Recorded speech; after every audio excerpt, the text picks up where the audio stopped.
Welcome back, Morgz MMA community. What did I tell ya?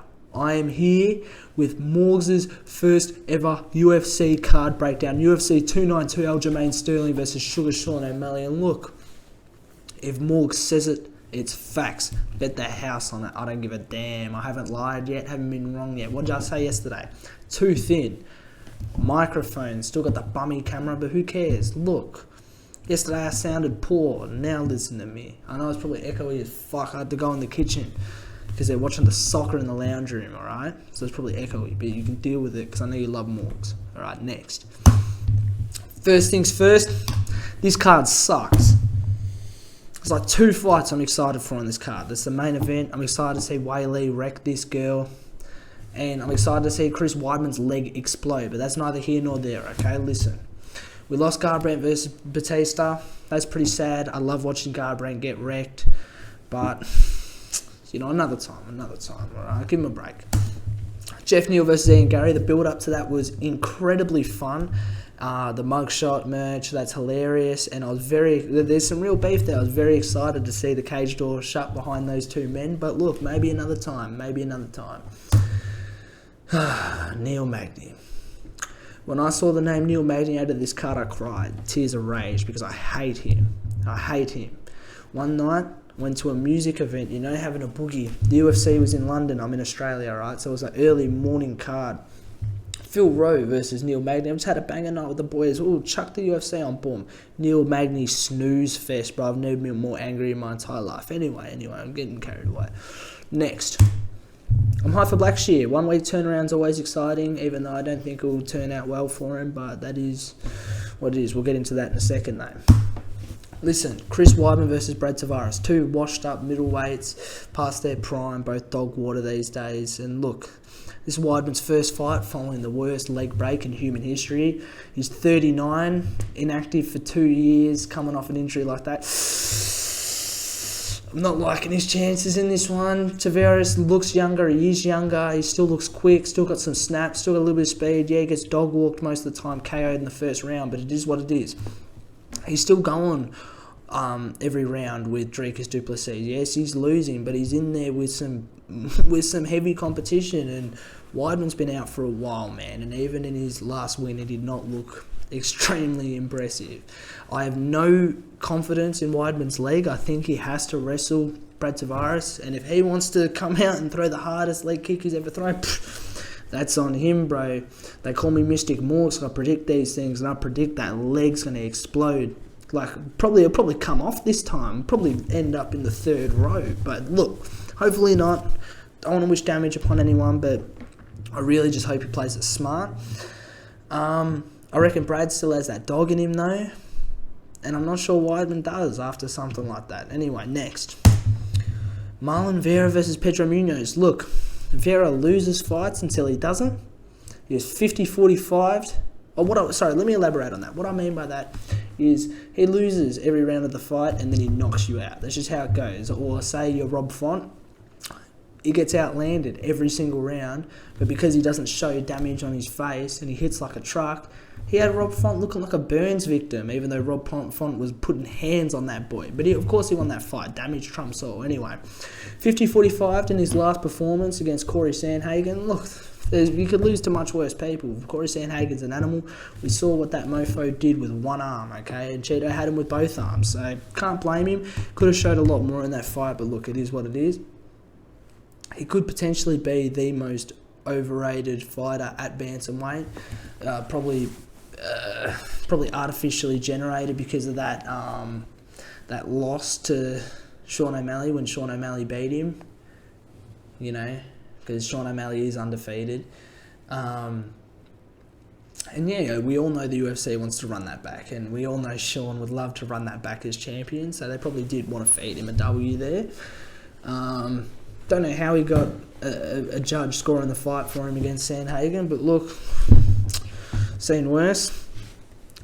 He's heavy on that lead leg. You know, he's very he's vulnerable to those leg kicks, and Pedro Munoz does have some very powerful, good leg kicks. But with all that being said, I've got Cheeto by a 3rd round KO. You know, he just finds a way to win, and I reckon He's got that dog in him. I reckon he's going to light him up, son. He'll probably get the piss beat out of him. Now light this kid up, 100%, 100%. Call me Mystic Morgz. Damon Blackshear versus Mario Batista. Look, I'm a massive UFC fan. I watch just about every card. I've been into it for a couple of years now, but look, may as well still be a casual, bro. I had no clue who either of these dudes are. I saw Blackshear last weekend. I saw him get that twister. But look, 2 weight cuts in a week, bro. That's gonna. I don't care who you are, how good your nutrition is, how well hydrated. That's gonna impact any man. Probably won't be as quick. Probably won't be as strong in the grappling. And I know Mario Batista is a proven commodity. He's beaten some good people. But yeah, that's just about it, bro. I'm a bit of a casual, but still, Mystic Morgz. You know how it goes. I've got Batista because he trains with O'Malley, and I love Sugar Sean. It's just how it goes. Neil Magny versus Ian Gary. I don't care if he'll beat the piss out of me if I ever see him. I hate Neil Magny, and I hope Ian Gary makes it hurt. I hope he smokes him in the first round, alright? Magny killed the hype for this card for me after I saw his last performance and I heard his name announced on this. Look, I'm reading this slide and I really need to fire my assistant who wrote it, because it's not 5 rounds, and that says to spit, not to spite. But you guys get the point. It's Morgz, okay? You're not here for the writing, you're here for Morgz. I'm disappointed that it's not Jeff Neal. Makes it even worse that it's Neil Magny. But I do think, despite his reach disadvantage, I think Ian Gary understands range. He slips in and out of punching range very effectively. And I think he can use those teep kicks and those straight punches to avoid a clinch fest against Magny. So, saying that, I do have... look, Magny hasn't been put out yet. And I can't tell you with confidence that Ian Gary will be the one to do that. I think Ian Gary will win, but I think he'll outstrike him for a 3-round decision. But if Magny can pull it out, it'll be a fraud checking of the highest order, and he's going to hold that Irish boy against the cage for 3 whole rounds. And I'll probably sleep right through it, and I'll probably get really angry, and you'll hear about it. I'll probably post a YouTube short screaming my head off. Anyway, next. Zhang Wei Li versus Amanda Lemos. Okay, look. I don't really care. I don't really like women's MMA. I much prefer watching grown men roll around in the cage and feel each other up. I'm not really into the whole women's thing. I'll probably take a piss during this fight. Weili's a beast. I love watching her fight. And I think she's going to wreck this chick, Amanda Lemon. I don't even know who that is. Anyway, next. Sean O'Malley versus Aljamain Sterling. Let me tell you one thing. That cracker can crack. Alright? That cracker can crack. Alright? And I reckon he's going to crack that chin of that weight.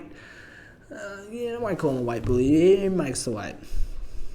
He's not a weight bully. I reckon he's going to crack the chin of Aljamain Sterling. Look, I'm buying into the whole, he cuts so much weight, no fluid around the brain. Yeah, I believe it. I believe it. If I sound like I'm getting lazy, I'm tired as shit. It's just how it goes. Anyway, no one cracks like that cracker. He hits hard. I reckon Aljo could potentially be looking past Sean up to heavyweight, up to featherweight, looking up at Volk.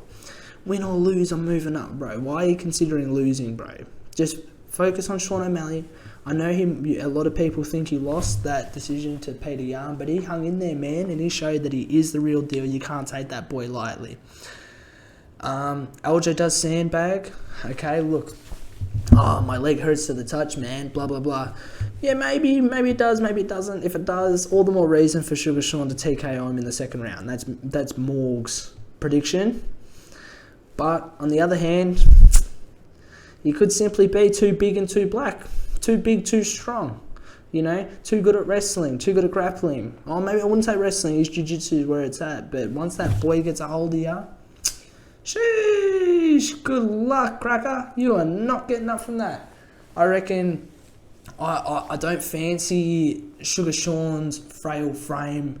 I don't fancy his chances at getting up. But look, I can very well be proven wrong.